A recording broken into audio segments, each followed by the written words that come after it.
സുജന എങ്ങനെയാണ് ഒരു negative comment വന്നിട്ട് തരണം ചെയ്ത് പിടിച്ചു നിൽക്കുന്നത്? പലരും തളർന്നു പോകുന്ന ഒരു അയ്യോ സത്യം. ഞാൻ ആ സമയത്ത് ബൈക്കിന്റെ പ്രശ്നം ഉണ്ടായ സമയത്തൊക്കെ എനിക്ക് കുറെ നെഗറ്റീവ് വന്ന സമയത്തൊക്കെ മറ്റേ ഇന്നന്ന് കുറെ ആൾക്കാർ സമാധാനിപ്പിക്കാനൊക്കെ വിളിച്ചിട്ടുണ്ടായിരുന്നു. ഉദാഹരണത്തിന് പറയാ അരുൺ സ്മോക്കിയൊക്കെ അന്നെ വിളിച്ചിട്ട് ഞങ്ങൾ സംസാരിച്ച സമയത്തിനോട് സോഷ്യൽ മീഡിയ എന്ന് പറഞ്ഞാൽ അങ്ങനെ തന്നെയാണ് നെഗറ്റീവ് കമന്റ് ഒക്കെ അങ്ങനെ ഉണ്ടായിരിക്കും. പക്ഷെ പിന്നെ അതിപ്പോഴും ഞാൻ അങ്ങനെ ആയി മാറി. ഞാനിപ്പോൾ അത് അങ്ങനെ തിരിച്ച് മറ്റൊരിടത്ത് പറയും.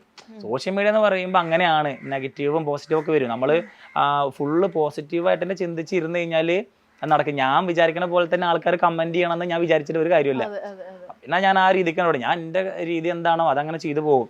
ആൾക്കാരെന്താ പറയണെന്ന് വെച്ചാൽ പറയട്ടെ എന്ന് വിചാരിക്കും. പക്ഷെ കുറെ ആൾക്കാർക്ക് നമ്മൾ ഇഷ്ടമുണ്ട്, അതുപോലെ കുറച്ച് ആൾക്കാർക്ക് ഇഷ്ടമല്ലാത്തതുകൊണ്ട് നമ്മളത് മൈൻഡ് കാണിക്കാറില്ല. എനിക്ക് നല്ല ഉറപ്പുണ്ട് ഞാനായിട്ട് ഒരാളെയും മോശം പറയാനോ കുറ്റം പറയാനോ ഞാൻ പോക്കില്ല. ഈ പൊന്നൂസിനെ സുജിനെ നിങ്ങളെ മാത്രം എന്തായിരിക്കും ടാർഗറ്റ് ചെയ്ത് ഇടയ്ക്കിടയ്ക്ക് ഇങ്ങനത്തെ സ്റ്റോറീസ്? എനിക്കറിയില്ല. ഞാൻ കാർ എടുത്താ പ്രശ്നം, ഫോൺ എടുത്താ പ്രശ്നം, ഫുള്ള് എന്താ ഇരിക്കാൻ അറിയില്ല. മല്ലു ഫാമിലിയിലെ സുജിന് ഒരു വണ്ടി എടുത്തു, വണ്ടി എടുത്തു, 1.5 ലക്ഷം രൂപയുടെ വണ്ടി എടുത്തു. എനിക്കറിയില്ല, എല്ലാവരും വണ്ടി എടുക്കുന്നുണ്ട്, എന്താ അതിന്റെ പ്രശ്നം എനിക്കറിയില്ല. ഞാൻ 2 ലക്ഷത്തിന്റെ ഫോൺ വാങ്ങി, 1.5 ലക്ഷത്തിന്റെ ഫോൺ വാങ്ങി, പ്രശ്നം അങ്ങനെയാണ് എങ്ങനെയാണ്, ഇവൻ ഓട്ടോ ഓടിച്ചേർന്നാണ്, അതാണ് ഇതാണ്, ഫുള്ള് പ്രശ്നം.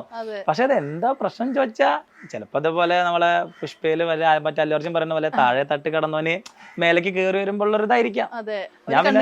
അത്രേ ഉള്ളൂ. ഞാൻ പിന്നെ അങ്ങനെ മൈൻഡ് കാണിക്കാറൊന്നുമില്ല.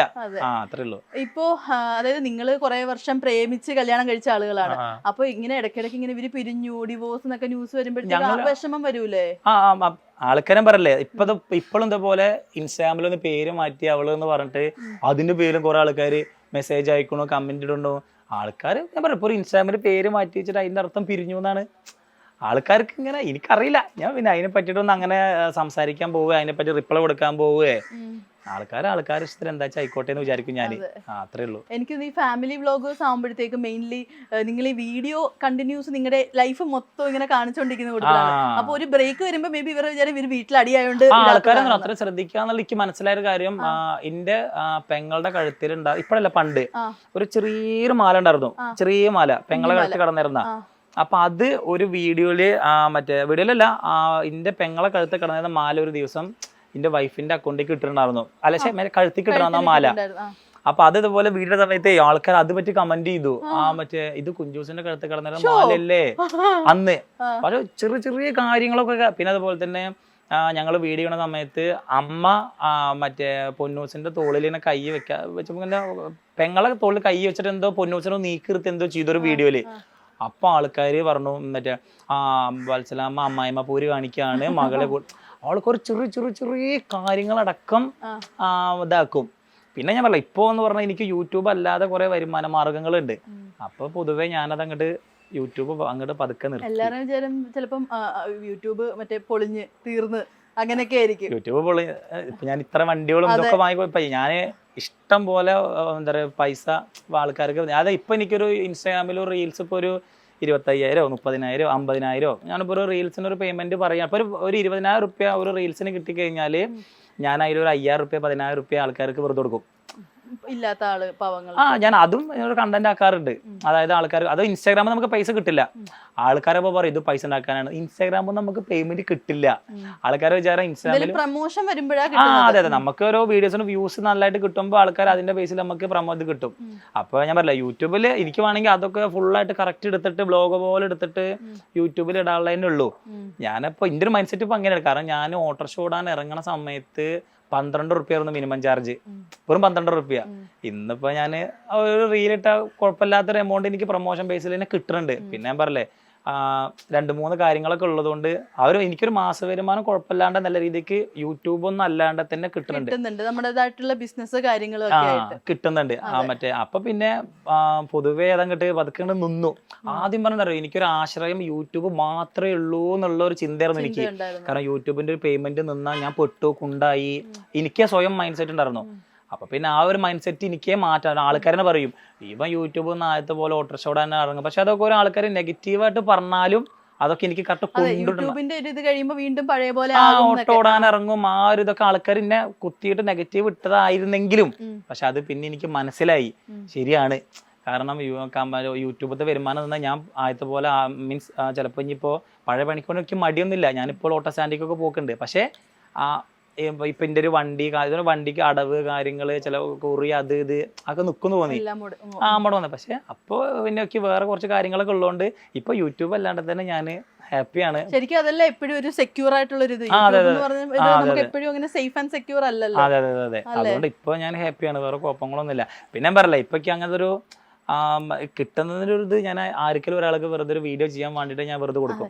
ഈ ചാരിറ്റി സംഭവങ്ങൾ വീഡിയോ ചെയ്യുന്നതും അതും ഇപ്പം ഇപ്പൊ ഞാൻ ഇപ്പൊ ഗിവ് അവേ അതിപ്പോ എല്ലാരും ചെയ്യുന്ന പോലെ അതിലൊക്കെ ഒരു പ്രൊമോഷൻ ഉണ്ട്. മറ്റേ ഗിവ് അവേ ചെയ്യുമ്പോൾ ഇപ്പൊ നമുക്കൊരു പേയ്മെന്റ് എല്ലാരും ചെയ്യുന്ന പോലെ തന്നെ അവരൊരു പേയ്മെന്റ് ഇട്ടോ ഞാനൊരു പേയ്മെന്റിന് അപ്പൊ മറ്റൊരു ഗിവ് അവേ ചെയ്യും, അതിൽ നമുക്കൊരു കമ്മീഷൻ കിട്ടുന്നുണ്ട്. ഗിവ് അവേക്കും കുറെ നെഗറ്റീവ്സ് വരാറുണ്ട് ചില സമയം.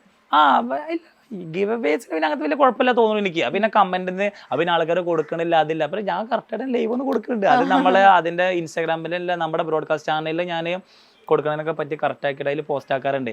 ചില ആൾക്കാർ അതിൽ പോസ്റ്റ് ആക്കില്ല, അതായത് അതിൽ കയറി നോക്കില്ല, കൊടുക്കും. ഇപ്പൊ ഞാനൊരു കഴിഞ്ഞ ആഴ്ച 50,000 റുപ്യ കൊടുത്തിട്ടാണ് 10 ആൾക്ക് 5,000 വെച്ചിട്ട്. അതൊക്കെ ചെറിയ ചെറിയ പ്രൊമോഷനാണ്, പക്ഷെ അത് ആൾക്കാർക്ക് അറിയാം. പക്ഷെ ആൾക്കാർക്ക് അറിയേണ്ട ആവശ്യമില്ല, ഞാൻ കൊടുക്കണം പറഞ്ഞാൽ കൊടുക്കുന്നുണ്ട്. അപ്പൊ അതുകൊണ്ട് നമ്മള് ഹാപ്പിയാണ്, കുഴപ്പമൊന്നുമില്ല, നല്ല രീതിക്ക് പോണ്. ഇനി നെക്സ്റ്റ് പ്ലാൻസ് എന്തൊക്കെയാ, ലൈഫിൽ നെക്സ്റ്റ് അപ്ഡേറ്റ്സ് എന്തൊക്കെയാ? അങ്ങനെ പ്രത്യേകിച്ചില്ല, ഇപ്പൊ ചെറിയ ചെറിയ ഓരോ ബിസിനസ്സും കാര്യങ്ങളൊക്കെ ഉണ്ട്, അതൊക്കെ നല്ല രീതിക്ക് ഇങ്ങനെ വളർത്തി കൊണ്ടുവരണം. പിന്നെ വേഗം ഒരു വണ്ടിയൊക്കെ എടുക്കണം, അങ്ങനെ കുഴപ്പമൊന്നുമില്ല. നമുക്കൊരു എന്റെ കയ്യിൽ ഒരു കുറച്ച് പൈസ വന്നു കഴിഞ്ഞാൽ അപ്പോ ഉദാഹരണത്തിന് ഇവനോട് തന്നെ ചോദിച്ചറിയാം, ഞാനൊരു വണ്ടി ആദ്യം എടുക്കും. അപ്പൊ എടുക്കുമ്പോ ഒരു ടൈമിന് ഒരു അലോയി മാറ്റി. അപ്പൊ ഞാൻ പറയും അലോയി മാറ്റി, ഇനി ഞാൻ വണ്ടിമ ഒരു പണി എടുക്കില്ല എന്നറിയും. അപ്പൊ തന്നെ പിന്നെ കളിയാക്കും, മറ്റേ ഓക്കെ ശരി ശരി അറിയാം. അപ്പൊ എനിക്കിങ്ങനെ ഓരോന്ന് വണ്ടിയുമ്പോ ഇങ്ങനെ ചെയ്തും കൊണ്ടേ ഇരിക്കണം. അത് ഒരു അറിയില്ല, ഒരു ക്രൈസ്. ഇപ്പൊ ഞാൻ ഇന്നോവ എടുത്തത് ഞാൻ പുറത്തുനിന്ന് എടുത്ത വണ്ടിയായിരുന്നു. ഈ വണ്ടിയുമ്പോ തന്നെ ഇപ്പൊ ഞാൻ ഏകദേശം ഒരു 5-6 ലക്ഷം റുപ്യ ഇറക്കിയിട്ടുണ്ടായിരുന്നു ഇപ്പോ. അപ്പൊ അതിങ്ങനെ ഓരോ ആഗ്രഹം അത്രേ ഉള്ളൂ. എനിക്കൊരു കുറച്ച് പൈസന്റെ കയ്യിലാണ് വന്നാ അപ്പൊ ആ പൈസക്ക് ഒരു വണ്ടി എടുക്കണം എന്നുള്ള ഒരിതാണ്. എന്തോ ദൈവാനുഗ്രഹം കൊണ്ട് വേറെ പ്രശ്നങ്ങളില്ല, അതുകൊണ്ടായിരിക്കാം അങ്ങനെ തന്നെ പോട്ടെ എന്ന് ഞാൻ പ്രാർത്ഥിക്കണം. ഇപ്പത്തെ ഒരു ലൈഫിൽ ഞാൻ ഹാപ്പിയാണ്. അപ്പൊ ഇതേപോലെ തന്നെ അത് മുന്നിക്ക് പോട്ടെ എന്ന് ആഗ്രഹിക്കണം, അത്രേ ഉള്ളൂ. അപ്പൊ എന്തായാലും ഇടയ്ക്കെങ്കിലും ഒക്കെ എല്ലാവർക്കും ഒന്ന് ഹാപ്പിനെസ് വരാനായിട്ട് ഫാമിലി മൊത്തമായിട്ടൊക്കെ കുഞ്ഞു വ്ളോഗൊക്കെ ഇട്ട് നോക്ക്. സെറ്റാക്കാം. ഓരോ തിരക്കും ഒന്നും പറയല്ലോ, ആദ്യത്തെ പോലെ കറക്റ്റ് സമയത്ത് ഇരുന്ന് ആദ്യം പറഞ്ഞാൽ രാവിലെ എണീറ്റപ്പോ തന്നെ ഇന്ന് എന്ത് വീഡിയോ എടുക്കും എന്നുള്ളതിനെ പറ്റി ഇങ്ങനെ ആലോചിക്കും. അപ്പൊ എല്ലാവരും പറയുന്ന അന്ന് തന്നെ വീഡിയോ എടുക്കുക എന്ന് പറയും. ഇപ്പൊ നമ്മൾ കുട്ടികളൊക്കെ കുറച്ച് വലുതായതുകൊണ്ട് കുട്ടികളെ പഠിപ്പിക്കുക, സ്കൂളിൽ കൊണ്ടുപോയിക്കുക, കൊണ്ടുപോവുക. ഇപ്പൊ ഞാൻ എന്റെ കാര്യത്തിന് എവിടേക്കെങ്കിലും പോവുക, അപ്പൊ അതിങ്ങനെ ഓട്ടം. ഇപ്പൊ രാവിലെ എണീറ്റ് കഴിഞ്ഞാൽ ഞാൻ ഇവനുമ്പാടെ വീഡിയോ എടുക്കാൻ, ഇവനെന്റെ വീഡിയോ ഒക്കെ എടുക്കണം വെച്ചാൽ. അപ്പൊ ഞങ്ങൾ രണ്ടാളും പാടെ എവിടേക്കെങ്കിലൊക്കെ പോവും. വേറൊരുത്തൻ ഷാക്കിറുണ്ട്, അപ്പൊ അവന് മറ്റേ അമ്മയോടൊപ്പം പുറത്തേക്ക് പോകുക, അല്ലെങ്കിൽ മറ്റേ വൈഫിന്റെ പുറത്ത് പോവുക, കുട്ടികളെ കൊണ്ടുപോകണ്ടോ അവനാണ് സ്കൂളിലേക്ക് പോവുക വരികയൊക്കെ ചെയ്യാം. അപ്പൊ അങ്ങനെ ഓരോ ഓട്ടാണ്. അപ്പൊ ഒരു പാത്ത് ഇങ്ങനെ ഇരിക്കാനുള്ള ഒരു സമയം അങ്ങനെ വീഡിയോ. പിന്നെ ചിലവരെ ഇങ്ങനെ പോണതൊക്കെ വീഡിയോ എടുത്ത് എന്താ പറയുക, അത് ചില ആൾക്കാർക്ക് ആ ഒരു മൈൻഡ് സെറ്റ് ഉള്ളൂ. അപ്പൊ ആൾക്കാർ നല്ലൊരു വീഡിയോ ഇല്ലെങ്കിൽ പിന്നെ എന്തിനാ വീഡിയോ ഇടാതിരുന്നൂടെ എന്നൊക്കെ പറയണം. പിന്നെ അത് പതുക്കെ നിർത്തിയത്, അത് യൂട്യൂബിൽ നിന്ന് അങ്ങനെ കുറച്ച് മാറിയിരുന്നു, അത്രേ ഉള്ളൂ. അപ്പൊ എന്തായാലും ചേട്ടാ ഒരുപാട് സന്തോഷം, ടൈം ഇല്ലാതിരുന്നിട്ടും നമുക്ക് വേണ്ടി കുറച്ച് ടൈം രാവിലെ തന്നെ സ്പെൻഡ് ചെയ്തതിന് ഒരുപാട് സന്തോഷം, അത്രേ ഉള്ളൂ. അപ്പൊ എന്തായാലും കുറെ വണ്ടിയൊക്കെ മേടിച്ചിരട്ടെ, ലൈഫ് ഇനി ഒരുപാട് ഉയരത്തിലോട്ട് എത്തട്ടെ. Thank you so much.